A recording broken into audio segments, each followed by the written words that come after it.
सितंबर का महीना था। काली अंधेरी रात थी। धीरे धीरे से हवा की ठंडी लहरें आ रही थी। आकाश में बिजली चमक रही थी। महेंद्र चाचा अपने घर से दूर अपने खेत में खाट में सोए हुए थे। उनका खेत गांव के तालाब के पास था। बारिश के कारण पूरा तालाब भर गया था और खेत में घास भी ज्यादा हो गई थी। उसके कारण अंधेरे में यह सब ज्यादा डरावना लग रहा था। उस तालाब के किनारे आम के 6 से 7 बड़े बड़े पेड़ थी। आम के पेड़ की डालियों के आवाज भी काफी डरावना लगता था। अचानक खेत में बंधी हुई भैंसों ने चिल्लाना शुरू कर दिया। महेंद्र चाचा को पता ही नहीं चल रहा थी कि आखिर यह भैंसें ऐसा क्यों कर रही है। उन्हें लगा कि शायद ठंडी के कारण यह भैंसें ऐसा कर रही होगी। इसीलिए महेंद्र चाचा के खेत में चिमनी जलाई। उस चिमनी के उजाले में महेंद्र चाचा की नज़र उनके खाट पे पड़ी। उन्होंने देखा कि एक स्त्री उनकी खाट पे बैठी है। यह देखकर उनका शरीर डर के मारे कांपने लगा। उसी वक्त आकाश में बिजली का तेज झटका हुआ।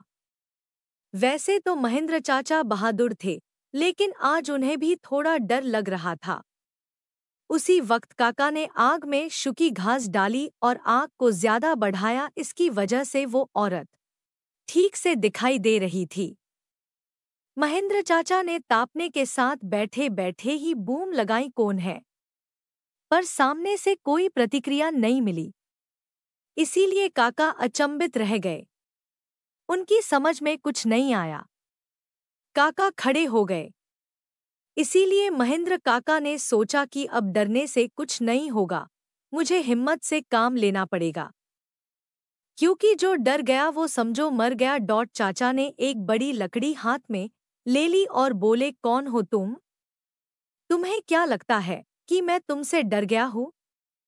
लेकिन सच तो यही था कि चाचा अंदर से पूरी तरह से डर के मरे कांपने लगे थे। चाचा का यह गुस्से वाला रूप देखकर वो स्त्री खड़ी हो गई और जोर से बोली, क्या तुम मुझसे नहीं डरते? चाचा ने हिम्मत की और बोले, यहाँ से चली जाओ वरना यह लाठी से मार मार के तेरा सिर फोड़ दूंगा।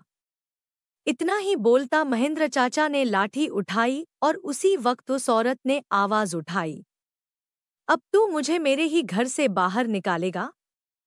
यहाँ पर तो मेरा बचपन गुजरा है। यह मेरा ही घर है, मैं यहाँ सालों से रह रही हूँ।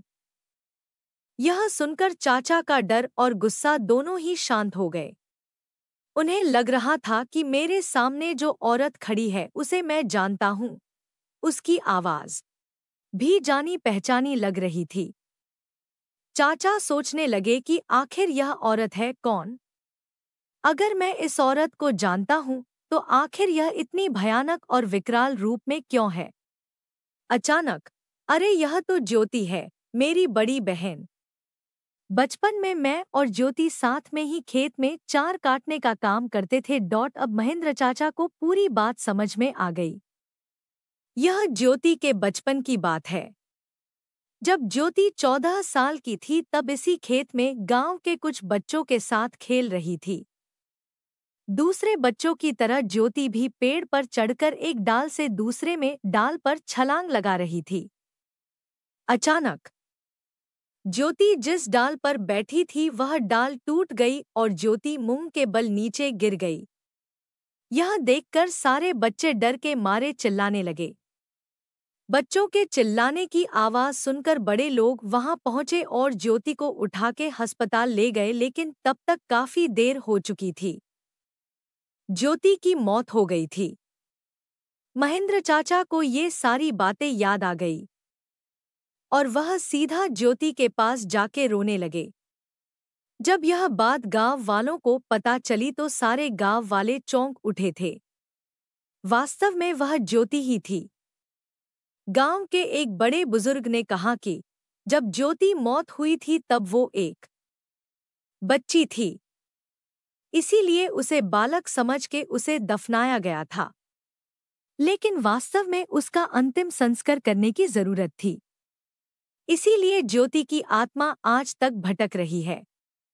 महेंद्र चाचा ने तुरंत ही ज्योति को जहां दफनाया गया था वहां से उसे निकाला।